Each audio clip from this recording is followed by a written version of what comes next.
Hi guys, welcome back to my YouTube channel. Today I'm going to be showing you a super quick tutorial on how you can make this super cute animal granny squares cardigan. Now I only started crocheting at the beginning of this year and this is the first item of clothing that I've ever made. I wanted something that was fun where all the squares were different rather than making like 50 squares that were identical. That's not my kind of project. So we went with this. It was actually not that difficult, so let's just jump right into it.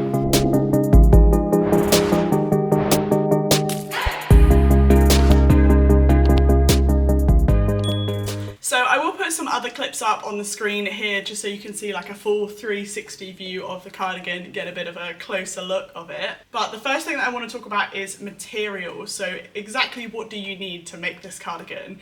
And first, and probably most important thing, is this 20 animal granny squares to make book. Now I bought this on Amazon. I believe it cost me $5.99.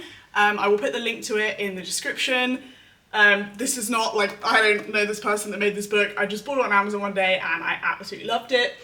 It does have a pattern in this book to make a blanket. So if you want to make a blanket instead, that's all in here already.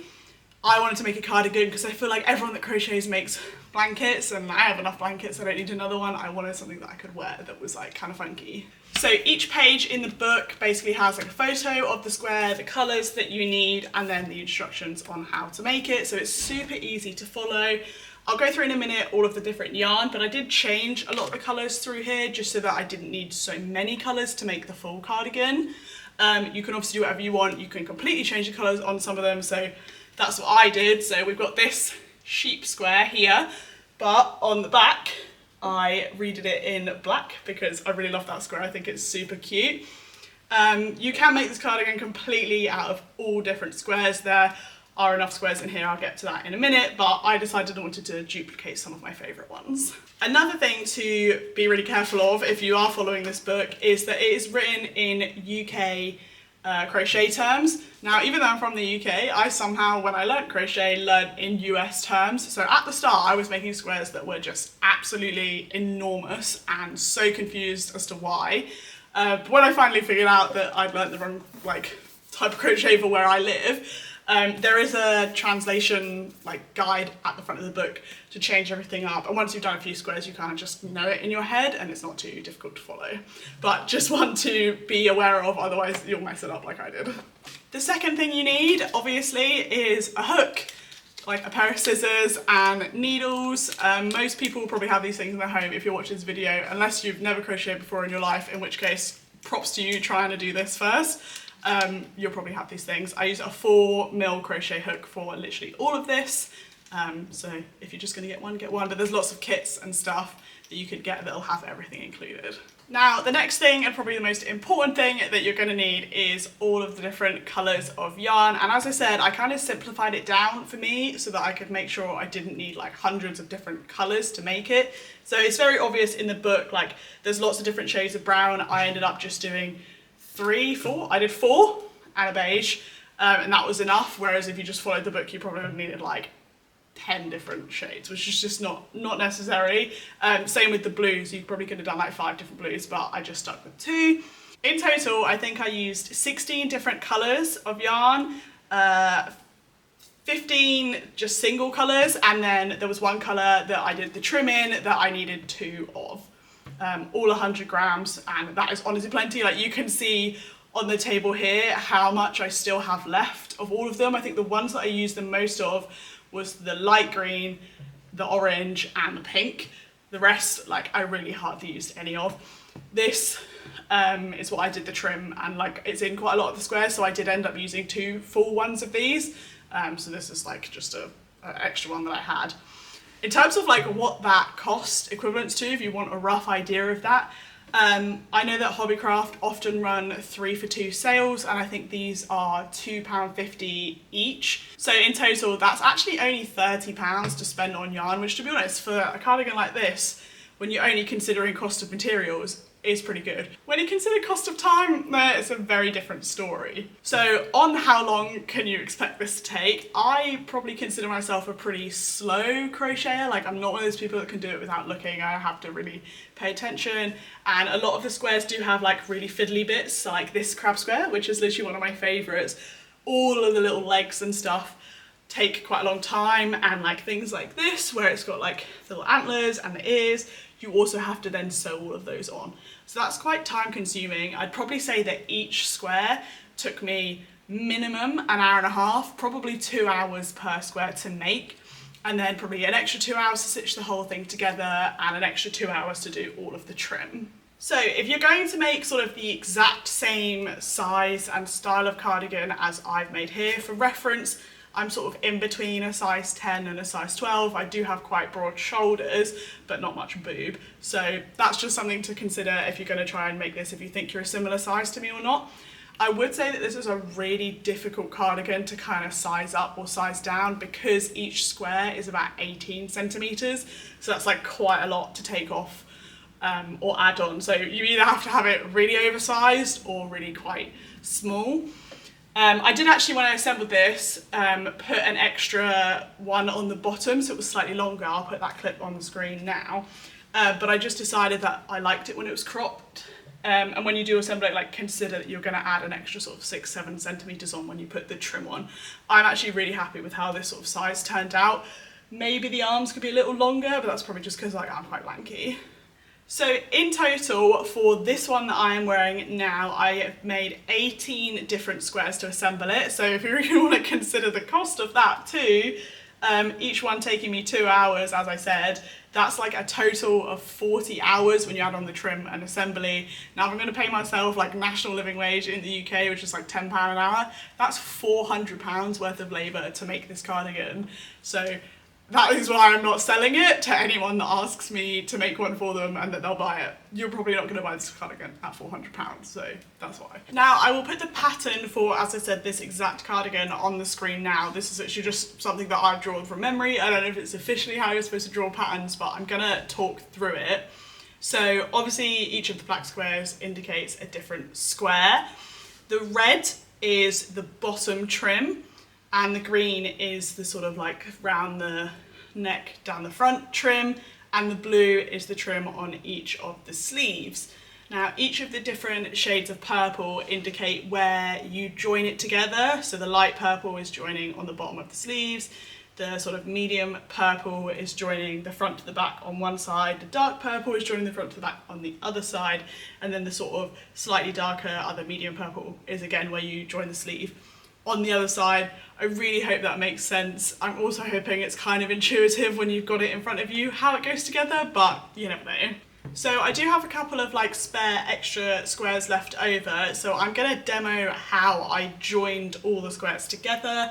I don't know if this is necessarily the correct way. You can kind of Google or watch some other tutorials on exactly how to assemble, but I used the mattress stitch to assemble them all because I wanted like a seamless joining. But if you wanted, you could kind of crochet them together with a single crochet in this colour. That might look pretty cool. But yeah, I just went with a mattress stitch, and I will also link someone else's tutorial to that sort of in the cards here somewhere because they might explain it better than I do.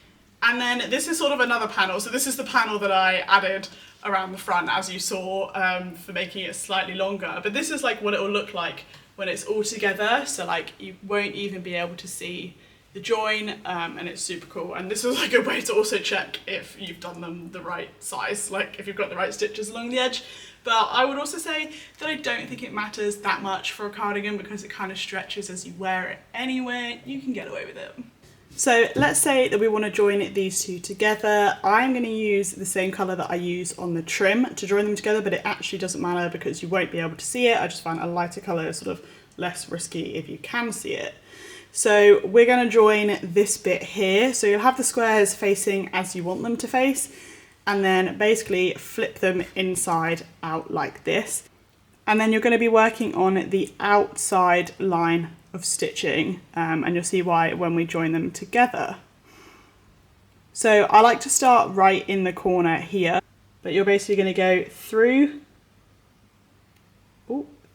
the back stitch of there, into the back stitch on the other side. Now you don't have to do it tight like immediately, and you can just sort of work that through, going through the back of the matching stitch.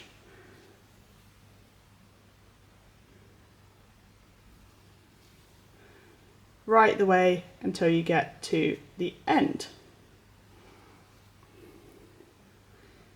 Now this is definitely like the most tedious part of making a cardigan, I think. Like I definitely learned that when I assembled this, but when you do get the whole way through and you get to pull the thread, it is literally so satisfying.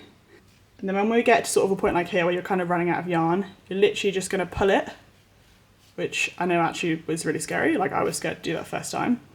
And then you'll have a completely seamless join like this. And that is pretty much it. You'll just do that until you get to the end and it will be joined together. And then the final thing is, of course, the trim, which really just brings it all together. So you need trim around the front, around the bottom, and on each of the sleeves. And I'm going to show you like a quick tutorial on how to do the trim here. And I will also explain how you kind of get it smaller around the sleeves and around the edge. But I know that I'm probably not very good at giving that tutorial, so I will also link someone else's one in the description to go and watch because they might explain it better than me. So I'm also going to show you how to do the trim, but pretty much in short, it is just 7 single crochets in back loops only, going up and down and sort of like rotating sides. And that's literally it. You just do that the whole way around and joining it on the stitches down here, and that's what it will look like.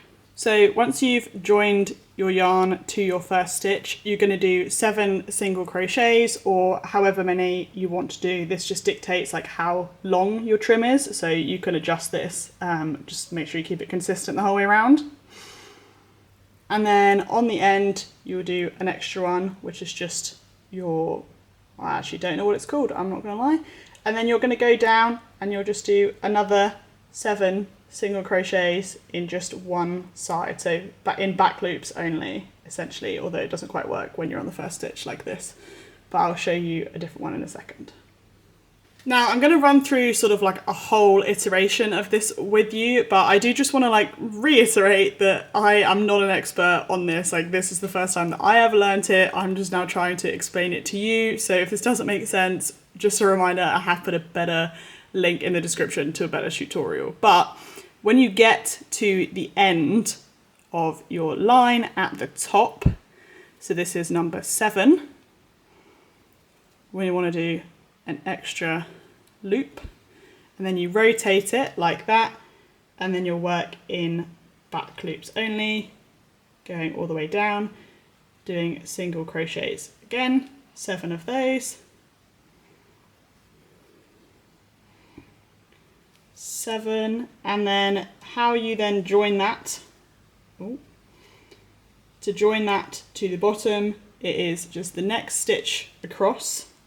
You just go in and you just slip stitch to join, and then rotate and do your 7 back loops only back up to the top again. So when we do the sleeves, you'll notice that these are sort of slightly more tied in because you want that sort of like scrunch effect.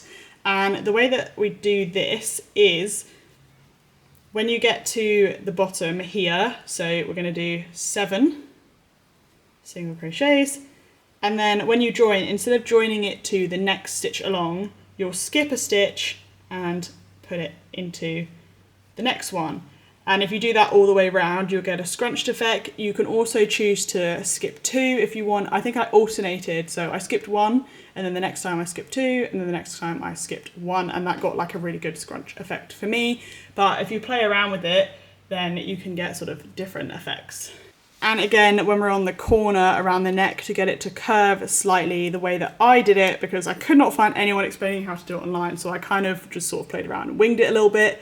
But leading up to the corner, I missed 1, then missed another one, then missed 2, and then that got me to the corner, and then I did the same this side, so it was like symmetrical. So missed 2, missed 1, and then back to doing all of them until I got to this corner again. And that's how I did it, and that worked pretty well for me. And I think that is absolutely everything on how to make this cardigan. Hopefully I didn't miss anything out. Hopefully everything made sense. If it didn't, please just drop a comment in the comments box and I will do my best to explain whatever I've missed or direct you to someone who explains it better than I do. I absolutely love this cardigan. I haven't actually washed it yet. This is probably the first time that I've properly worn it. I'm terrified to wash it. Everyone just says put it in a delicates bag and it'll be fine, but who knows. But yes, I hope you guys enjoyed this video. If you did, don't forget to like and subscribe, and let me know what other sort of cardigans or just general videos you want to see. I'm thinking I might do like an autumn one with like pumpkins and ghosts and cats and stuff. I don't know, let me know if you want to see that and I will definitely do it. But yes, that is it for this video. Thank you guys so much for watching and I will see you in the next one. Bye!